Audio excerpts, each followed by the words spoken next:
A new security patch update is rolling out for the Motorola G85 mobile phone. I know this update was actually released a couple of weeks back, but since I was busy uploading other videos, time constraints happened, and honestly this happens to almost every YouTuber. Anyway, coming back to the topic, after installing this update, the device is now updated to the September security patch. The size of the update is 95.07 MB and it takes around 10 minutes to complete the installation. Make sure not to press any buttons while the update is being installed. After installing the update, I used the phone for a few days and I noticed only one issue in battery drain. Apart from that, everything else is working perfectly fine without any issues. Motorola is probably the only brand that seems to bring a lot of small bugs with every update.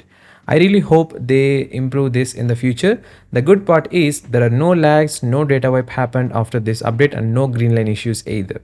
So yeah, that's pretty much it for this one. Thanks for watching and I'll see you again in the next video. And don't forget to share your review of this update. I mean, if in case you are using this mobile phone and facing any issues, in the comment box. So it is going to be really helpful for the people who are watching this video.